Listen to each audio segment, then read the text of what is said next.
Dear people watching and listening, Assalamu alaikum.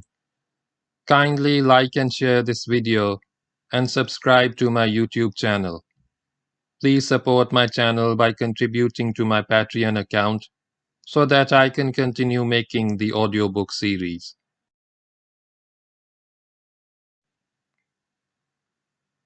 This book tells in detail about the Muslim conquest of Spain under the Umayyad Caliphate from 711 AD to 718 AD. The conquest is also known as the Muslim conquest of the Iberian Peninsula or the Umayyad conquest of the Visigothic kingdom. This conquest destroyed the Visigothic kingdom and established the Umayyad wilaya of Al-Andalus. It also resulted in the expansion of the Umayyad Caliphate and the Muslim rule into Europe. Start of Chapter 18. The Sons of Musa. When Musa bin Nusayr set off on his long journey to Syria, he left the entire western part of the Muslim world in the hands of his sons. There was Abdul Aziz at Seville as governor of Spain. There was Abdullah at Caravan as governor of Africa. And there was Abdul Malik at Tangier as governor of the Maghrib. There is some doubt about the last named, as not all historians have mentioned him.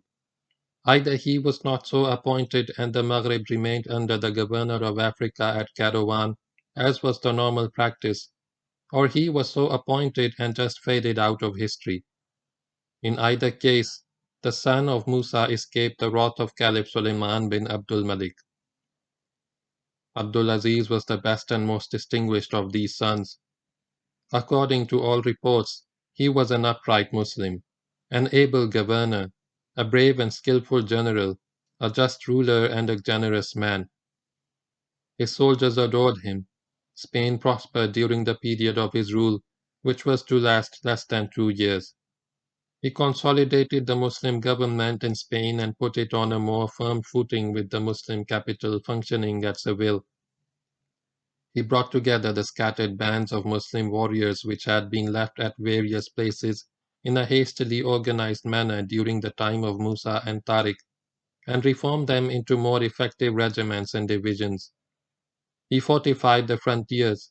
He streamlined the command structure and the organization of garrisons. When Musa had left Spain, Christian resistance had not been entirely eliminated. It was not apparent, but it was there. Some of the Gothic lords who had submitted to Musa had done so only to gain time, and there were active bands of Christian warriors scattered in the less accessible places away from the main towns. Their presence became known soon after the departure of Musa, and it fell to the lot of Abdul Aziz to deal with them. Thus he did with speed and vigor. He also conquered several towns which had not been taken by Musa, the most notable among which were Evora, Santarém, and Coimbra, all in the western part of the peninsula in what is now Portugal. Moreover, while Abdul Aziz was personally operating in the west, other columns sent by him occupied the mountains of Castile and cleared such opposition as remained in the southern foothills of the Pyrenees. Abdul Aziz also married a Gothic woman, and this was none other than the widow of the late King Roderick. In other words, the ex-Queen of Spain. Mention has been made of this lady in chapter 12 as one of the distinguished Goths living in Merida when Musa laid siege to the city. At the time of surrender, she was covered by the generous terms given by the Muslims. She was a free woman, secure in the possession of her wealth, which was considerable. She came to live in Seville first as a hostage, and then as a good Christian behavior made hostages necessary as a free woman. She was young and beautiful. Abdul Aziz saw her and fell in love with her. She responded to his advances by accepting his proposal of marriage. The two got married under Islamic law. Once the wife of the Gothic king of Spain, she was now the wife of the Muslim governor of Spain. Such marriages had by now become common practice in Spain. The Arabs and Berbers who came to Spain came by and large without wives and families, and took wives from the local population. Some of them were slave girls, those taken as captives in the cities and towns conquered by the sword. Most of them, however, were free women, free to live as they pleased, worship as they pleased, and marry as they pleased, subject only to their own social customs. They took Muslim partners of their choice and settled down with their new husbands as good Muslim wives and mothers. They were free and freely chose their husbands, who were also free and freely chose their wives. Thus, as usually happens in such circumstances, the common soldiers found wives among the common Spaniards, while the better born and better bred Arabs and Berbers, usually the officers and chiefs and sons of chiefs, wedded daughters of the Spanish nobility. At least one other Arab, who is mentioned a few pages hence, married a Gothic princess of the royal blood. A Berber general who later fought with distinction in the campaigns against the Franks married the daughter of the Frankish duke, virtually king, in what is now the southwest of France. Count Theodomir of Orihuela himself would give his daughter in marriage a generation later to the Arab governor of Spain. The granddaughter of King Witiza, a plucky girl named Sarah, found herself an Arab husband on a visit to Damascus and brought him back with her to Spain. Most Western historians of the last 2 or 3 centuries, brought up in the colonial tradition and infected by the racial prejudice to which the colonial system gave birth, have spoken with horror of such marriages. In actual fact, Spanish girls were glad to seek and find Arab or Berber husbands. The new Muslims, living strictly according to Quranic law and prophetic tradition, brought to Spain a standard of domestic decency and gentleness not known before. For a noble-born Spanish lady to marry a clean and clean-living noble Arab or Berber was a matter of good fortune.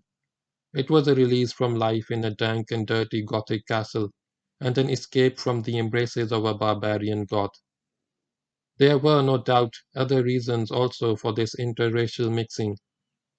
A conquered people tend to live upon their conquerors as a superior race with a superior culture.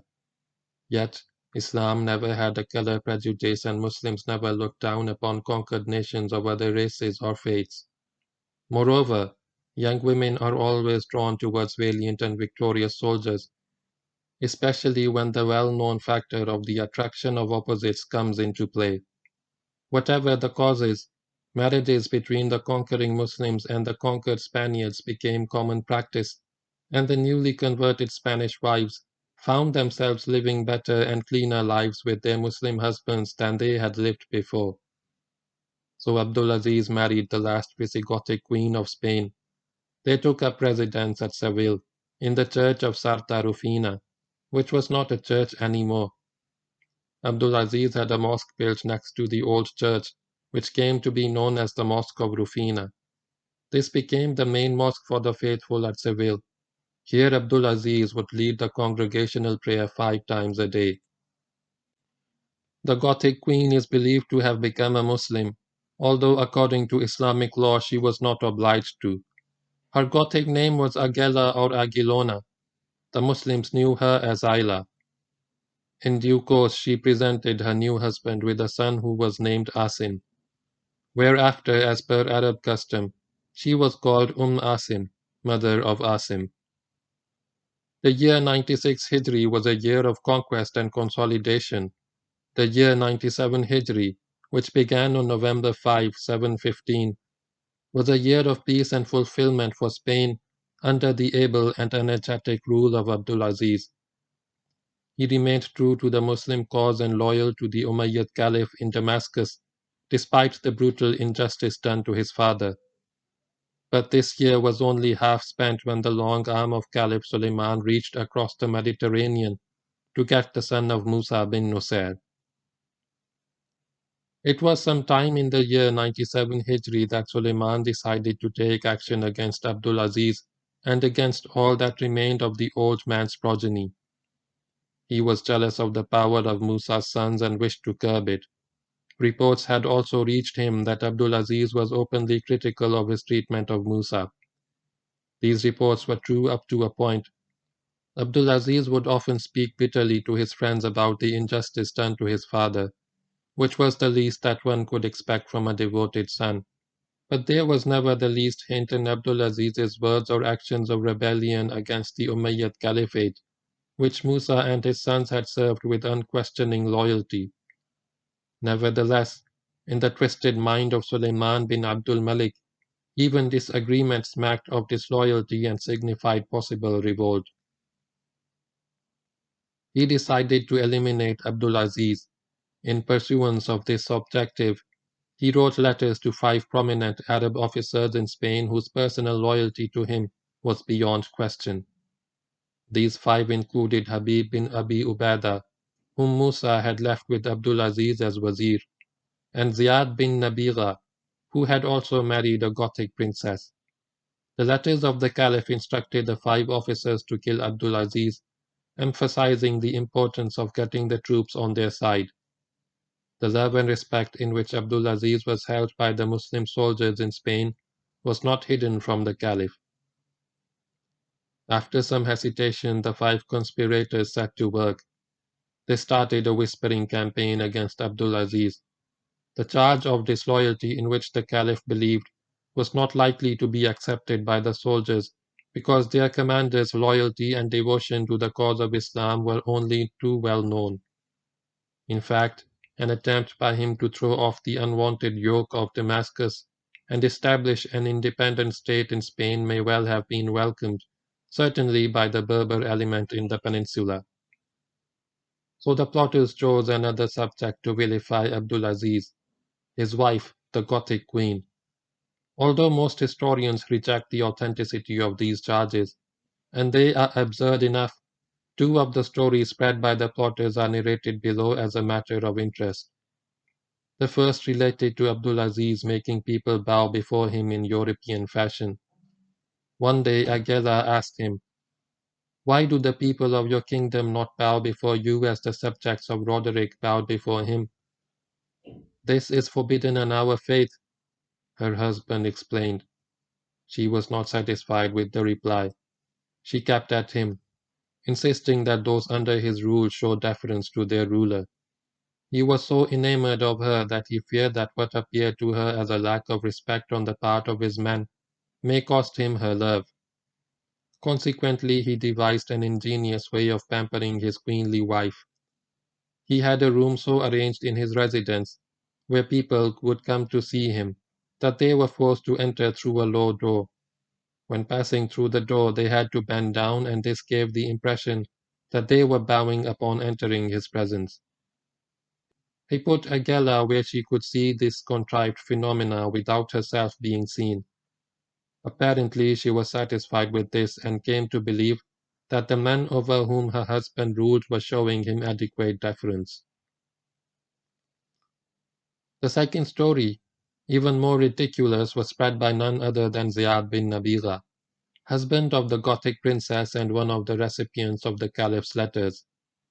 According to this story, Aguela said to Abdulaziz, "If rulers do not wear crowns, they have no authority. I wish I could make you a crown with what I still possess of gold and jewels." "This is not permitted in our faith," her husband explained.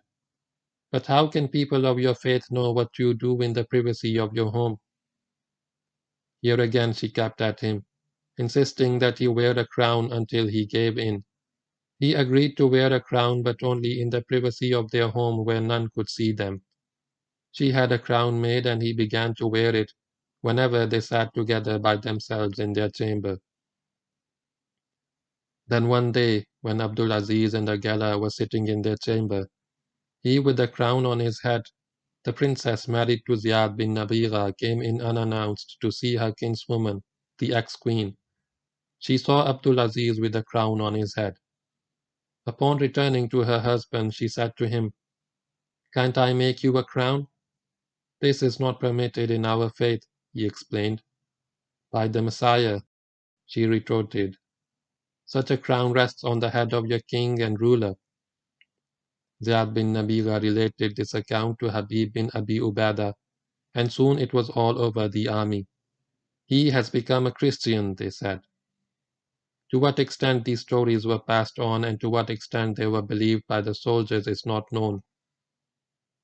They could not have been believed not only because the soldiers knew their general, but also because Agela, having seen at close quarters the desert egalitarianism of the Arabs, could hardly have asked her husband to make people bow before him or to wear a crown. To this day, Arab kings do not wear crowns. It is possible that the stories were invented later by partisans of Suleiman in order to justify the killing of Abdulaziz. This is also more likely because the soldiers took no part in the crime and remained loyal to the family of Musa bin Nusayr. But the stories throw an interesting light on the application and effect of propaganda 12 centuries before the word itself came into common use. The assassination took place during the first prayer of the day at dawn. The faithful in Seville assembled in the mosque of Rufina. Abdulaziz assumed his place in front as the imam, the leader of the congregation. He began to pray. He was still in the first rakat when he was attacked by Habib bin Abi Ubaidah, Ziyad bin Nabigha, and Ziyad bin Uzra, all with swords in their hands. There was an uproar in the mosque, but the assassins made haste to sever the general's head and then vanished from the house of prayer. This happened in Rajab 97 Hijri, March 716. The assassins, led by Habib bin Abi Ubaidah, carried the severed head of Abdulaziz to Damascus. They laid it before an exulting caliph who could see that his orders had been carried out. True to his diabolical nature, Suleiman sent for Musa in order to let the father see the head of his beloved son, who he thought was living happily in Spain. Perhaps the caliph thought that whatever spirit remained in the old man would thus be crushed. He had the head placed on a tray for suitable display. As Musa arrived, he saw the head of his son lying on a tray before the caliph. For a few moments he looked at it without showing any sign of emotion. Then Suleiman, gloating, said, "Do you know him?" "Yes," replied the old warrior. "I know him as a pious and upright believer. Give him tidings of martyrdom, and may the curse of Allah be upon him if the man who killed him be better than he." Musa's son Abdullah, who was governor of Africa, suffered an even worse fate. Once Abdulaziz had been eliminated from the scene, the caliph appointed an Arab freedman, Muhammad bin Yazid, as governor of Africa in place of Abdullah bin Musa. The new governor took over at Kairouan. It was an orderly and peaceful transfer of power. There was no fuss or resistance, and Abdullah retired to live in his house. Soon after this, Suleiman wrote to the new governor to arrest and torture Abdullah and then kill him. This was done.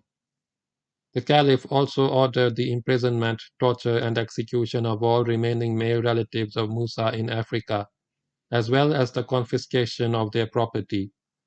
This too was done.